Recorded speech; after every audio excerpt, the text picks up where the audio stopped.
Welcome. Today we're going to be discussing the technique snapping twig, its execution, some of the things you should know about its execution, and some miscellaneous stuff about the technique. So let's talk about the ideal phase. The ideal phase is off of a left direct push. Keep in mind, just like lone kimono, the difference being is that you, instead of coming underneath to extend the arm, you're coming on both sides to extend the arm. Keep in mind also that it's just like parting wings, which is off two hands, and instead of parting it, we're going in the reverse direction and using it to lock the joint. Keep in mind that we are locking the joint, potentially breaking it, but we shouldn't. Just like lone kimono, you could break it here, but you probably shouldn't because of the frictional pull. Same thing here. You don't want to break it because then you're going to have the frictional pull and potentially have a problem on yourself. So, as a person comes in, you want to step back to stabilize your base just in case they do start to make contact. But what you want to do is worry about the right hand. How do we stop that right hand from coming in and hitting us? What we do, same thing we do in lone kimono and a couple other techniques, is we isolate their depth zone by getting that lock. The next thing that we want to do is we want to come back on top and do a frictional pull towards us. This is just like gift of destruction. Just like gift of destruction, you don't want to make a gap in order to come across. You want to maintain contact. Same thing here is on the opposite side. You want to maintain that contact as you come across.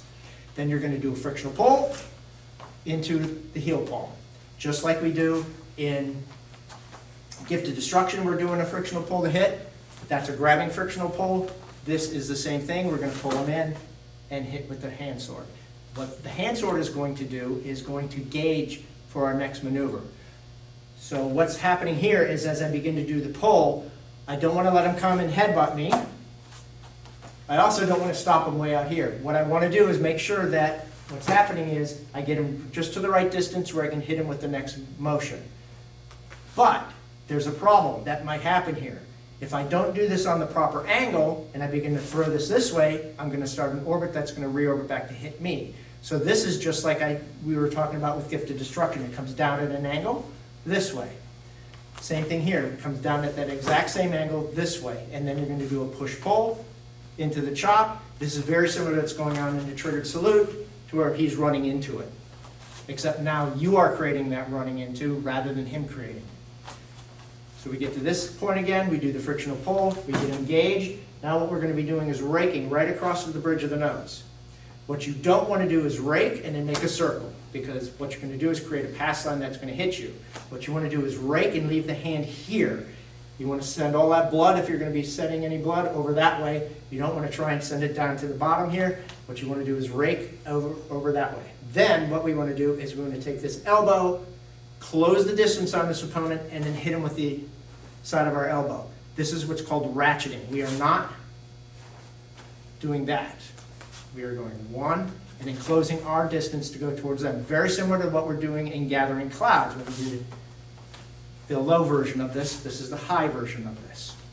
Then what we're going to do is we're going to take the left hand and we're going to sandwich between the two. This is a sandwich. This is not a hit and a vice. We're doing both of them together. Okay, so let's walk this one more time. Comes in, we establish our base, isolate by creating a circle on both sides, half of a circle, half of a circle.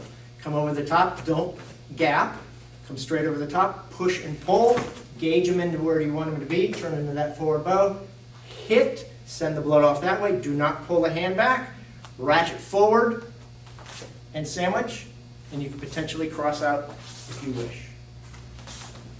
One more time so you can see it.